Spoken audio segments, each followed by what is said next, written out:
یہ ایک تاثر دیا جا رہا ہے کہ پی ٹی آئی نوجوانوں میں پینیٹریٹ کی ہوئی ہے، تو لوگوں کو ان کو سمجھانا جو ہے وہ اب شہباز شریف صاحب شبانہ روز محنت کر رہے ہیں اور ساتھ یہ بھی کر رہے ہیں. آج دونوں تھے اور نوجوانوں کا کنونشن تھا. سیکیورٹی ذرائع نے کہا ہے کہ عمران خان ہوتا کون ہے، ہوتے کون ہے بھی نہیں، ہوتا کون ہے مطالبہ کرنے والا، تو یہ سب دنیا دیکھے گی. ہم اوپن ٹرائل کریں گے تاکہ دنیا کو پتہ چلے کہ یہ عمران خان بانی پی ٹی آئی کیا کیا کرتا اور کرواتا رہا ہے. جتنا بڑا افسر ہوگا اتنی بڑی اس کی اکاؤنٹیبلٹی ہوگی. سیکشن 31 کیا ہے؟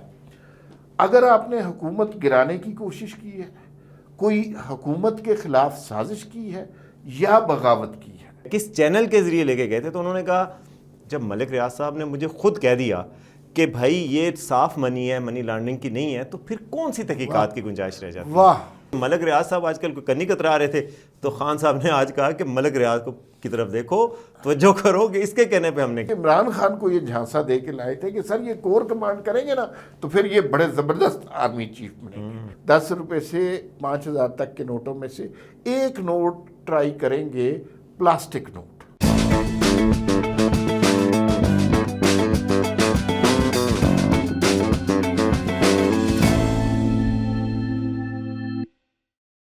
السلام علیکم. وی ٹاک کے ساتھ میں ہوں وسیم عباسی، عمار مسعود صاحب کے ساتھ، اور آج خبروں سے بھرپور ایک دن ہے. آرمی چیف نے خطاب کیا نوجوانان سے اور اس میں انہوں نے کہا کیا کیا کہا، بڑی قیمتی باتیں کی ہیں، وہ آپ کو بتائیں گے. اس کے علاوہ جنرل فیض کا اوپن ٹرائل کا مطالبہ کیا عمران خان صاحب کی طرف سے. عمران خان صاحب ایک بہت ہی بڑا اعتراف بھی کر گئے کہ ملک ریاض کے کہنے پہ انہوں نے ڈیل کو خفیہ رکھا تھا، جو این سی اے کی $190 ملین کی پاؤنڈ کی ڈیل ہے. اس کے حوالے سے بھی آپ کو بتائیں گے کہ وہ کہا کیا انہوں نے اور اس کی امپلیکیشنز کیا بنتی ہیں.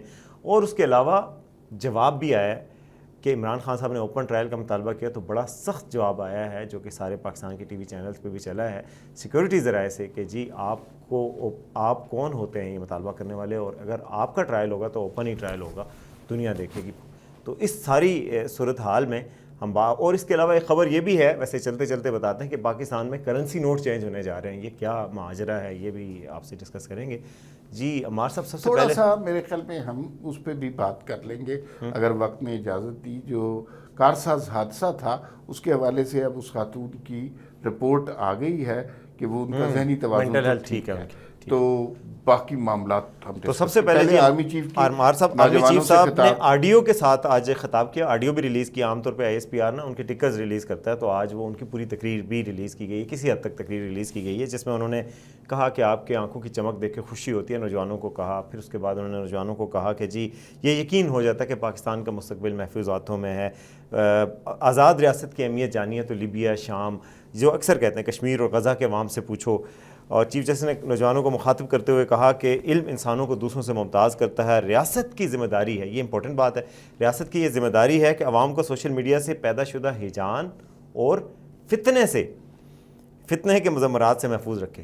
اور عوام، حکومت اور فوج کے درمیان مضبوط رشتہ ہے جو پاکستان کے ترقی اور حفاظت کا ضامن ہے. جو پاکستان کے ڈیفالٹ کا بیانیہ بنا رہے تھے وہ آج کہاں ہیں؟ یہ جیل کے حوالے سے انہوں نے بات نہیں کی. چیف آف آرمی اسٹاف نے نوجوانوں سے کہا کہ زندگی امتحان کا نام ہے اور قرآن کی آیت پڑھیں. اچھا، قرآن کی آیت وہ بڑی تجوید کے ساتھ پڑھتے ہیں اور یہ بات سچ ہے. اور اس میں انہوں نے قرآن کی وہ آیت پڑھی جس میں لکھا، جس کا مفہوم ہے ترجمے کا، کہ کیا لوگ یہ سمجھ بیٹھے ہیں کہ صرف یہ کہنے پر چھوڑ دیے جائیں گے کہ ہم ایمان لائے اور ان کی آزمائش نہ ہوگی. یعنی کہ لوگوں کی آزمائش تو ہونی ہی ہونی ہے، جو قرآن کا فرمائش ہے، قرآن کا جو فرمان ہے. پاکستان کا سب سے بڑا اور قیمتی سرمایہ ہمارے نوجوان ہیں، ہم کسی صورت سے ضائع نہیں ہونے دیں گے.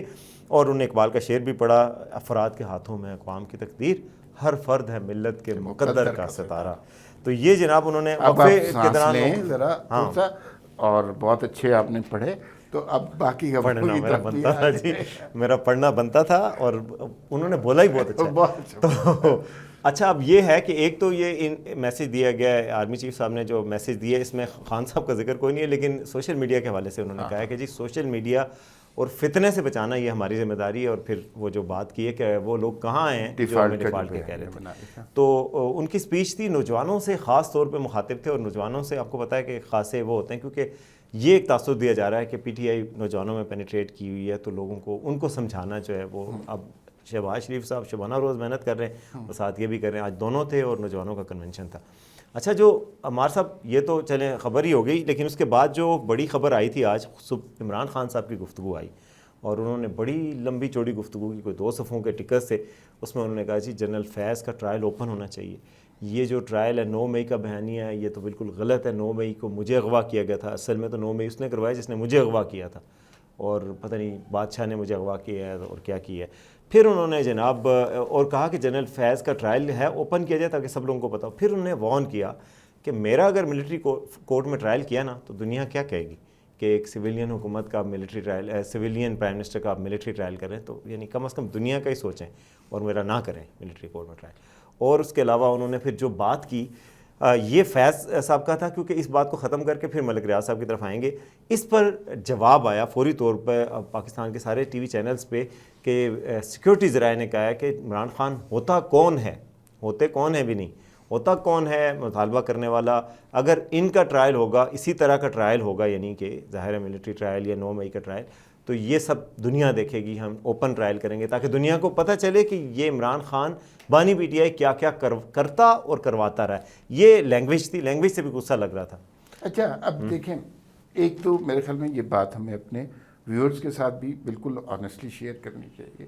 فیض حمید صاحب کا کیس ملٹری کورٹ میں ہے، وہ اپنے حساب سے ڈیل کرتے ہیں. اس لیے سیکیورٹی ذرائع سے ہی خبریں ہمارے پاس جو انفارمیشن آئے گی وہ سیکیورٹی ذرائع سے ہی آئے گی. یہ نہیں ہے کہ کوئی رپورٹر نے انویسٹیگیٹ کیا. تو جو جواب آیا عمران خان صاحب کی گفتگو کا، بڑا سخت جواب تھا. آپ نے کچھ ذکر کیا کچھ باتوں کا، میں بھی ذکر کرنا چاہوں گا. دیکھیے فوج کا اپنا ایک خودکار نظام ہے، وہ اپنے حساب سے چیزیں کرتے ہیں، اور ان کا اس میں جیسے ہمارے ہاں روایت ہے کہ ٹیلی ویژن پہ کسی بھی سیاستدان کے بارے میں کوئی بھی الزام لگا دو، یہ وہ حقائق کو پرکھ کر بات کرتے ہیں. اور کوئی جتنا ان کے اندر سسٹم یہ ہے کہ جتنا بڑا افسر ہوگا اتنی بڑی اس کی اکاؤنٹیبلٹی ہوگی. فیض حمید صاحب کا قصہ کیا ہے؟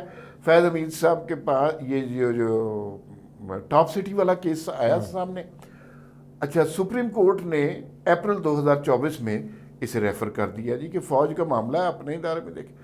اچھا ہمارے جیسے لوگوں کو سچی بات ہے اس وقت برا لگا کہ قاضی صاحب یہ بہت اچھا موقع تھا، یہ بڑا ظالم جابر آدمی ہے، اس نے بڑے ظلم کیا ہے، ڈیموکریسی کو ڈیریل کیا ہے، تو اس کو سزا دینی چاہیے تھی. تو وہ بات ہمیں اس وقت سمجھ لگا جیسے ایک انڈر دا کارپیٹ ہو گیا معاملہ اور مسئلہ ہی نہیں ہوگا. لیکن پھر اس کے بعد انہوں نے اپنی کارروائی شروع کر دی. ایک ہے دیکھیں ٹاپ سٹی ایک چیز ہے، اس کے ساتھ ایک ایلیگیشن تھی کہ سیاسی معاملات میں مداخلت نہ کرنا بعد از ریٹائرمنٹ. ہاں بعد از ریٹائرمنٹ. اچھا تو وہ انہوں نے 2 سال کی شرط، اور جو اتنی اہم پوسٹوں پہ ہوتے ہیں وہ 5 سال کی شرط ہوتی ہے کہ 5 سال تک آپ کوئی اس طرح کی ایکٹیویٹی نہیں کر سکے. تو فیض صاحب نے تو دوسرے دن سے یہ کارروائی شروع کر دی. اب اس کے شواہد بھی مل گئے کیونکہ اپریل 2024 میں فوج نے کہہ دیا کہ بھائی جان یہ سپریم کورٹ نے کہہ دیا کہ آپ معاملہ دیکھیں. جو سیکشن 31 فوج کا جو قانون ہے اس کے تحت سیکشن 31 لگایا گیا. سیکشن 31 کیا ہے؟ اگر آپ نے حکومت گرانے کی کوشش کی ہے، کوئی حکومت کے خلاف سازش کی ہے یا بغاوت کی ہے.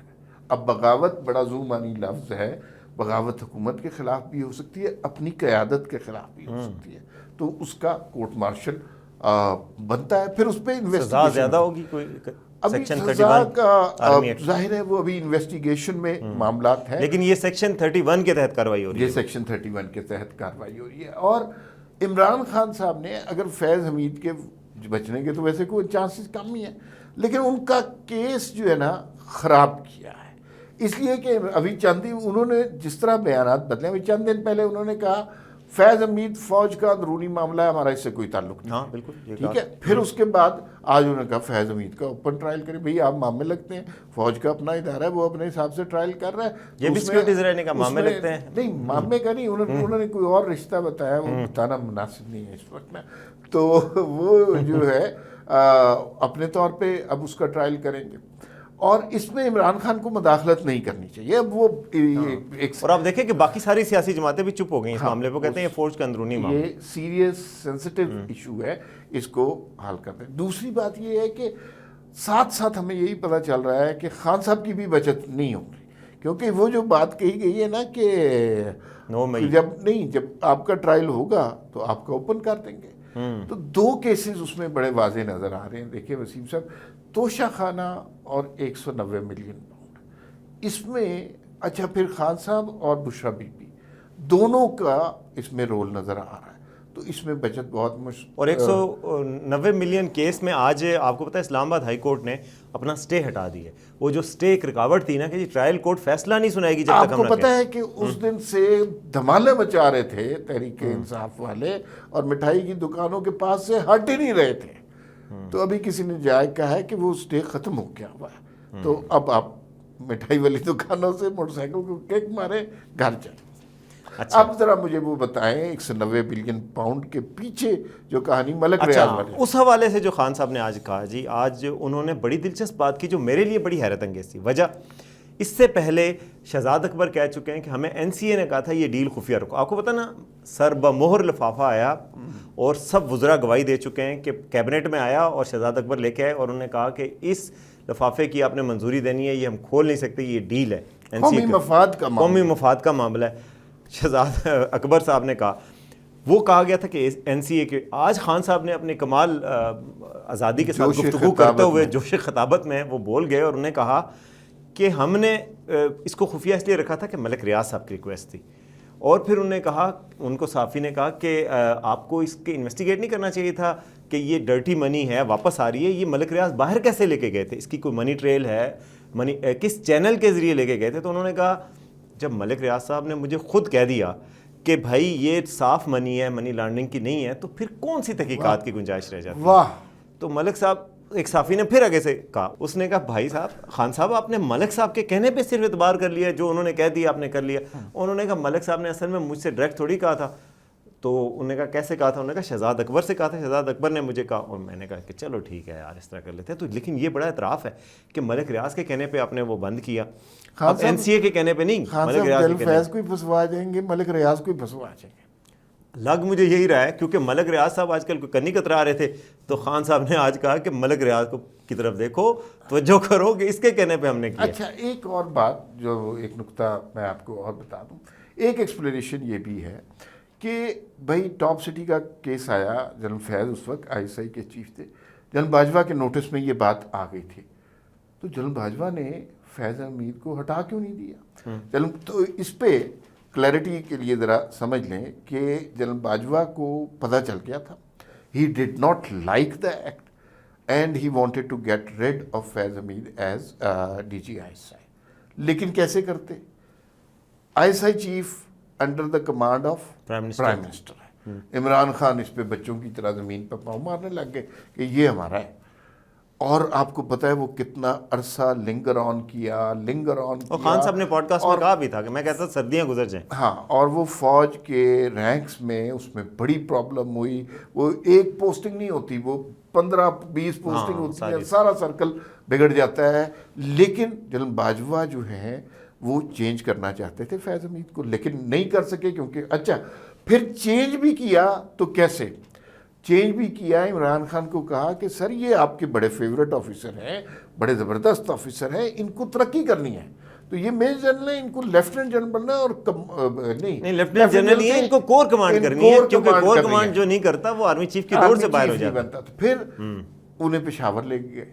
اچھا پشاور میں بنیادی طور پہ ان کا جنرل فیض حمید کا طالبان وغیرہ کے ساتھ نیگوسیشن میں پہلے کام تھا, لیکن پشاور لوگ یہ بھی کہتے ہیں نا کہ جنرل باجوہ نے انہیں پھر اگر پتہ چل گیا تھا تو انہیں ہٹا کیوں نہیں دیا, پشاور کا کور کمانڈر کیوں لگا دیا.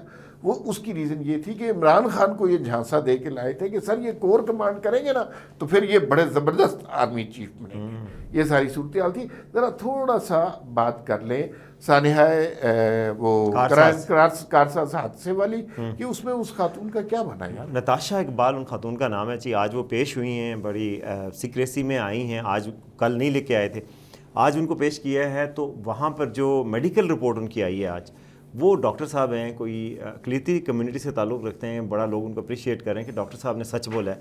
ڈاکٹر صاحب کی رپورٹ آئی ہے کہ جی یہ جو کہا جا رہا ہے کہ ذہنی مریضہ ہیں, تو ہمارے ٹیسٹ وغیرہ سے ثابت ہوا کہ یہ ذہنی مریضہ نہیں ہے, اس لیے ہم ان کو سائیکالوجی وارڈ سے ڈسچارج کرتے ہیں. اور اس میں یہ اینگل بھی سامنے آیا کہ اگر ذہنی مریض ہے, ایک تو یہ اینگل ہے نا کہ آپ اسے اتنی بڑی گاڑی کیوں چلانے دے رہے ہیں, لیکن یہ ایک, اور ان کے پاس یو کے کا لائسنس ہے جو کہ لیفٹ ہینڈ ڈرائیو ہے, رائٹ ہینڈ ڈرائیو والے کا تو لائسنس اور پاکستان میں نہیں چلتا ہے. یو کے کا بھی رائٹ ہینڈ ہوتا ہے, امریکا کا لیفٹ ہینڈ ہے, لیکن یو کے کا لائسنس پاکستان میں یوز نہیں ہو سکتا ایک خاص مدت کے علاوہ. انٹرنیشنل لائسنس ہو نا 6 مہینے آپ کے دنیا کے معاہدے ہوتے ہیں کہ آپ 6 مہینے یوز کر سکتے ہیں. یو کے کا لائسنس پاکستان کا لیگل ڈاکومنٹ نہیں ہے, تو اس وجہ سے نئی کلاس بھی ان پہ لگائی ہے قتل بالسبب والی, وہ بھی اب ایڈ کی گئی ہے, کیونکہ یہ اگر پاکستانی لائسنس ہو تو اس کو ڈرائیونگ کی غلطی کر کے اس کو مائنر کیا جا سکتا ہے. اب ان پہ ایک میجر وہ آیا ہے. پھر بختاور بھٹو جو ہیں انہوں نے آج ٹویٹ کیا اور انہوں نے کہا کہ یہ غلط بات ہے, یہ اتنے پیسے ہوں تو آپ جا کے گاڑی کسی پہ چڑھا دیں. یعنی ان کے بیان سے یہ تاثر آ رہا ہے کہ سندھ گورنمنٹ کم از کم ان کو اس طرح بیک نہیں کرے گی شاید. اچھا, پھر اس میں یہی بات ہے, یہ جو ذہنی توازن والی بات نا کریٹ کرتے ہیں انٹرنیشنلی, صرف پاکستان میں نہیں ہوتا, انٹرنیشنلی سب سے پہلے پلی لیتے ہیں کہ اس کا ذہنی توازن. 9 کمپنیوں کی یہ خاتون ڈائریکٹر ہے, وہ لسٹ چل رہی ہے سوشل میڈیا پہ. اگر یہ ان کی میٹنگ میں بیٹھی ہوئی کی تصویریں بھی آئی ہیں, کوئی ذہنی توازن خراب ہے تو اس میں تو نہیں ہو سکتا نا. بہرحال ایک افسوسناک واقعہ ہے اور ہمیں توقع رکھنی چاہیے کہ اس میں انصاف ملے, انصاف ہونا چاہیے. اچھا اب جی آتے ہیں جو عوام کی دلچسپی کا معاملہ ہے. بھائی نوٹ ختم ہوں گے تو ہم پھر کیا دے کے چیزیں خریدیں گے, کیا ہوگا اب اس کے بعد؟ یہ پینک سا پیدا ہوا ہے ان کے اسٹیٹ بینک کے. پہلی بات تو یہ ہے کہ اگر آپ کو کوئی اپنے ویلاگ میں, کوئی یوٹیوب پہ کوئی خبر میں آپ کو یہ کہہ رہا ہے کہ نوٹ ختم ہو رہے ہیں, نئے نوٹ, پرانے نوٹ ضائع ہو جائیں گے, یہ بالکل غلط ہے. پینک کی کوئی ضرورت نہیں ہے. یہ پرانی بات تھی, اس کے اوپر آج گورنر اسٹیٹ بینک نے سینٹ کی قائمہ کمیٹی کو یہ کہا کہ ہم دسمبر تک نئے ڈیزائن لائیں گے. قطعاً یہ نہیں کہا کہ ہم پرانے کرنسی نوٹ ختم کر دیں گے. کسی نے درمیان میں میٹنگ میں یہ کہا کہ سر 5000 والا نوٹ ختم کر دیں, تو انہوں نے کہا نہیں, ہم 5000 والا نوٹ ختم نہیں کر سکتے, پرانے نوٹ بھی رہیں گے, نئے نوٹ ہوں گے, اور یہ 10 روپے سے 5000 تک سارے نوٹ چینج ہو رہے ہیں. ایک اس کا مطلب ہے اگلے سال بچوں کو جو عیدی ملے گی نا وہ ڈیفرنٹ نوٹ. لیکن ایک اس میں یہ ہے کہ پہلی دفعہ گورنر صاحب نے کہا کہ ہم ان سارے نوٹوں میں سے 10 روپے سے 5000 تک کے نوٹوں میں سے ایک نوٹ ٹرائی کریں گے پلاسٹک نوٹ. اچھا, پلاسٹک کرنسی پاکستان میں ٹرائی ہوگی. کون سا نوٹ ہوگا یہ ابھی پتہ نہیں ہے, تو یہ ایک نئی بات ہوگی. تو بچوں کو پلاسٹک کا نوٹ بھی بہت اچھی بات ہوتی ہے اصل میں. تو کاغذ کے بجائے پلاسٹک کا نوٹ ہوگا, اس کے پھٹنے کا چانس کم ہوتا ہے. بس اب میرے خیال کافی ہو گئی, فی الوقت اتنا ہی, پھر ملاقات ہوگی. اللہ حافظ.